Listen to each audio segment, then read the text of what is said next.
한국을 위협하며 자신만만하던 태국이 현재 이상한 기류를 보이고 있습니다. 태국은 베트남과 함께 동남아 대표 휴양지로 한국 관광객들이 자주 찾는 단골 여행지였는데 최근 태국에서 반한 감정이 커지자 한국 관광객들이 대폭 줄고 있다고 합니다. 한국인 관광객이 줄어들자 태국은 본격적으로 관광업계의 큰손이라 불리는 중국인 관광객 유치에 공을 들이기 시작했는데요. 2024년 목표는 간단해 중국인 관광객 800만 명, 태국 관광청은 자신만만하게 외쳤죠. 그리고 그 목표를 달성하기 위한 치밀한 전략에 돌입했습니다. 우리에게 필요한 건 뭐다? 무비자 협정이다. 태국은 중국과의 상호 무비자 협정을 빠르게 체결하고 관광객들의 입국 과정을 최대한 매끄럽게 만들기 위해 각종 입법 절차를 눈 깜짝할 사이에 간소화해버렸는데 마치 내가 문을 열어줄 테니 너희는 오기만 해라는 태도를 취한 것인데요. 그러나 여기서 그치지 않았는데 단순히 편리하게 만드는 것만으로는 부족해 라고 생각한 태국은 중국 관광객들의 마음을 제대로 사로잡기 위해 특별한 축제도 준비했습니다.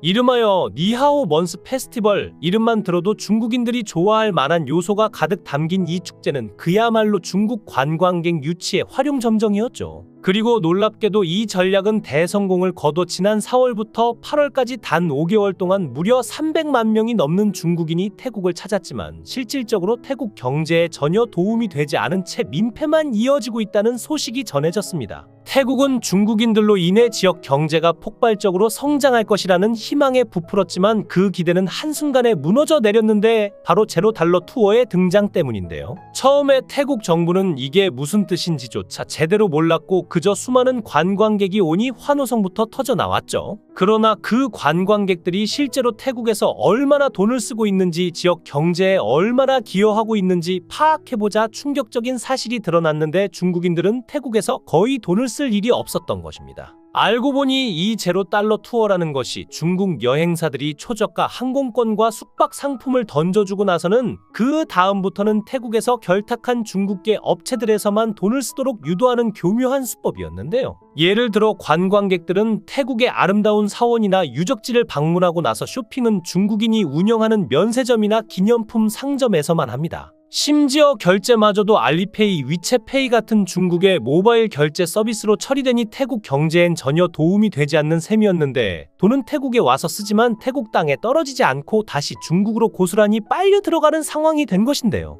태국 현지 식당은 더 심각합니다. 중국 관광객들은 태국인들이 운영하는 식당에는 발길도 하지 않고 인터넷에서 중국인이 운영하는 무허가 가게나 식당 정보를 찾아 그곳으로 몰려갔는데요. 현지 시장에 유일하게 돈을 쓰는 순간은 그나마 길거리에서 40바트, 하나로 약 1,400원짜리 쌀국수를 사 먹을 때이지만 여기서조차 그 길거리 식당이 불법적으로 중국인들이 운영하는 곳이라면 이들은 태국 경제에 실질적으로 아무것도 기여하지 않는 셈인데요. 공항에서 내리며 찍는 발자국을 빼면 남는 건 아무것도 없는 이대로라면 중국 관광객들이 아무리 몰려와도 경제 특수를 전혀 누리지 못하는 그야말로 눈뜨고 코 베이는 상황이 벌어졌습니다. 문제는 돈만 쓰지 않는 게 아니라 중국인들의 무질서 행위로 인해 태국 전역이 엉망이 되고 있다는 것인데요. 수년 전 우리나라도 이미 당해봤듯이 중국인들의 민폐는 상상을 초월합니다. 태국에서 이른 아침 한 고급 호텔의 뷔페 레스토랑이 문을 열자마자 관광객들이 하나둘씩 몰려들기 시작했는데 특히 한 그룹이 눈에 띕니다. 바로 중국에서 온 단체 관광객들인데요. 그들은 마치 오래전부터 계획이라도 세운 듯 일사불란하게 움직였고 아침 식사는 여행의 하이라이트라는 듯 모두 눈빛이 반짝이며 식탁에 자리를 잡았습니다. 그러나 그 눈빛의 주된 목표는 음식 그 중에서도 특히 새우였죠.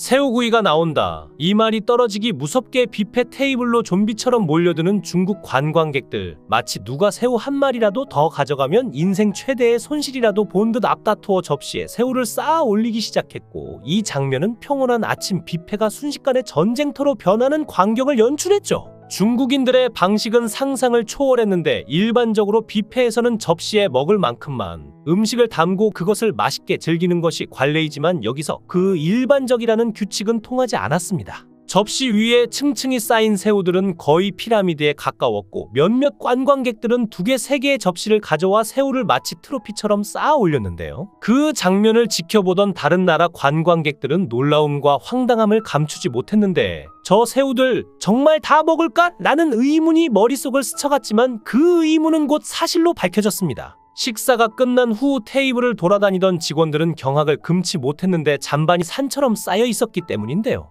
테이블에 남은 음식의 양은 진열된 음식보다도 많아 보였고, 특히나 새우는 그대로 남겨져 있거나 한두 입 헤어 먹은 채로 버려져 있었죠. 방콕을 떠나기 전 수완나품 공항 대기실에서는 그보다 더 충격적인 광경이 펼쳐졌는데, 중국 관광객 한 무리가 대기실 한복판에서 무언가를 꺼내기 시작했는데 바로 전기포트였습니다. 태국의 공항 대기실에서 편리한 인스턴트 식사를 하겠다는 취지였을까요? 그들은 전기포트에 물을 붓고 전기 코드를 꽂더니 국수를 끓이기 시작했습니다. 주변 사람들은 이건 공항 대기실이지 캠핑장이 아닌데 라는 생각이 들었지만 중국인들은 당연하다는 듯이 국수를 흡입하기 시작했죠. 화장실 문제는 더욱 심각한데 사원의 공중화장실에서 단체로 몰려온 중국 관광객들이 전혀 줄을 서지 않고 자신들만의 방식으로 화장실 문제를 해결하고 있었습니다. 줄을 서 있는 태국인들 사이를 가로질러 가더니 기다릴 수 없다며 화장실 바닥에 그대로 대변을 보았는데 그 장면을 목격한 사원 관리자가 급히 달려와 제지하자 한 중국 관광객은 태연하게 이렇게 말했습니다. 차라리 기다리다 옷을 입은 채 싸서 벽을 더럽히느니 바지를 벗고 여기서 싸는 게 낫지 않냐?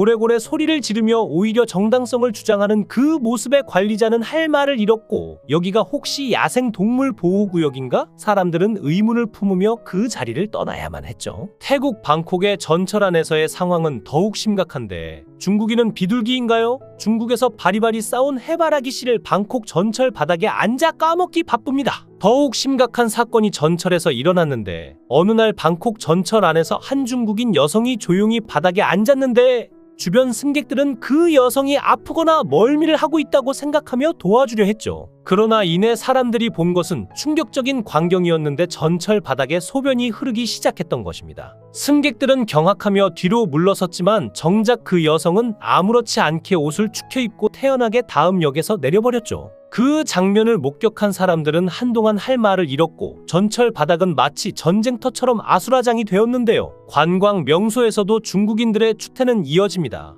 태국의 유명한 관광 코스 중 하나가 트랜스젠더 쇼인데요. 섬세하게 빛나는 조명 아래 화려한 의상을 입은 트랜스젠더 무용수들은 현란한 춤과 퍼포먼스로 관객들의 탄성을 자아냈죠. 태국을 방문한 관광객이라면 한 번쯤 꼭 경험해봐야 할 이 쇼는 그야말로 태국의 자랑이자 문화적인 상징이었는데 무대 위에서 펼쳐지는 그들의 아름다운 움직임은 모든 이들의 마음을 사로잡았습니다. 공연이 끝나고 무용수들은 관객들과의 기념 촬영을 위해 무대 아래로 내려왔는데 그 순간 분위기를 깨는 충격적인 일이 일어났죠. 한 중국인 여성이 기념 촬영을 하겠다며 다가오더니 갑자기 희죽거리며 무용수의 가슴에 손을 뻗었습니다. 뭐지? 지금 이 여자가 설마 내 가슴을 만진 건가? 트랜스젠더 무용수는 순간적으로 경악하며 상황을 파악하려 했죠. 그러나 그 여자는 아랑곳하지 않고 더욱 몰상식한 행동을 이어갔는데 그곳을 노골적으로 손바닥으로 문지르며 이를 전혀 인식하지 못한 듯 보였습니다. 그 무용수는 당황스러움을 넘어서 분노를 억누르기 힘들었는데 아무리 무대에서 춤을 춘다 해도 인간으로서의 존엄성과 자부심은 지켜져야 하는 것이었죠. 그녀는 강하게 인상을 찌푸리며 경고의 눈빛을 보냈지만 중국인 여성은 여전히 희죽거리며 마치 이곳이 자신만의 놀이터라도 되는 것처럼 그 무용수의 가슴을 다시 한번 만지려는 순간 더는 못 참아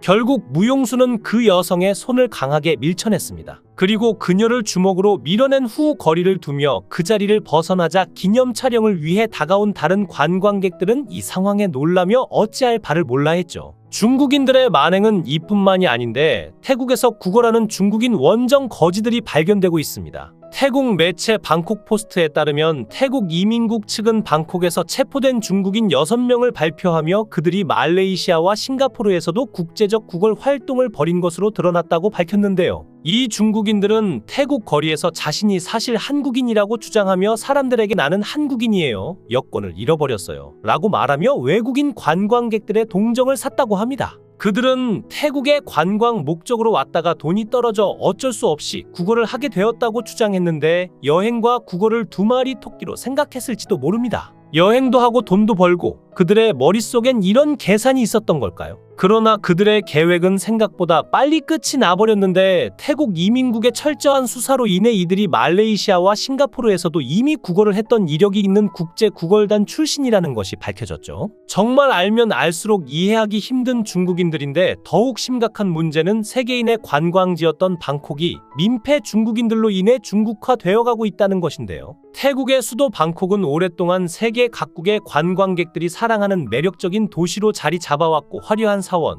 다채로운 문화 그리고 미소를 띠며 환영하는 태국 사람들 덕분에 방콕은 동남아의 보석이라 불렸죠. 그런데 최근 방콕을 찾은 관광객들은 이전과 다른 낯선 풍경을 목격하게 되는데 바로 중국화된 방콕이었습니다. 방콕 수완나품 국제공항에 발을 딛는 순간 관광객들은 이내 어리둥절해지는데 그들이 마주한 것은 태국어도 영어도 아닌 거대한 중국어 간판이기 때문인데요. 중국과 태국은 하나의 가족이다. 이 커다란 문구는 마치 태국이 더 이상 독립적인 국가가 아닌 중국의 또 다른 도시인 것처럼 느껴지게 만들었습니다. 이미 태국 내 주요 관광지에서는 중국인들의 영향력이 상당했는데 방콕의 시장들, 상점들, 심지어 길거리 음식점들까지도 이제는 중국어로 된 메뉴와 안내가 필수가 되어버린 상황이었죠. 관광객들은 어느새 태국의 전통적인 매력 대신 중국 관광객들을 위한 맞춤형 서비스가 주류를 이루고 있는 현실을 마주해야 했는데요. 방콕의 거리를 걷는 동안 관광객들은 중국어를 사용하는 사람들과 끊임없이 마주쳤고 실제로 태국보다 중국에 있는 듯한 느낌을 받았는데 한때 태국의 매력을 자랑하던 전통시장과 카페, 식당들도 이제는 중국 관광객들을 겨냥한 중국어 안내문으로 가득 찼습니다. 중국 관광객들이 증가한 태국은 더 이상 관광지로서의 매력을 잃었다는 의견이 나옵니다. 또한 중국 단체 관광객들을 오지 않도록 해달라는 세계 각국의 호소가 이어지고 있습니다. 영상을 끝까지 시청해주시고 귀한 시간 내주셔서 대단히 감사합니다. 구독, 좋아요 꼭 부탁드립니다. 더 좋은 영상으로 보답하겠습니다. 권행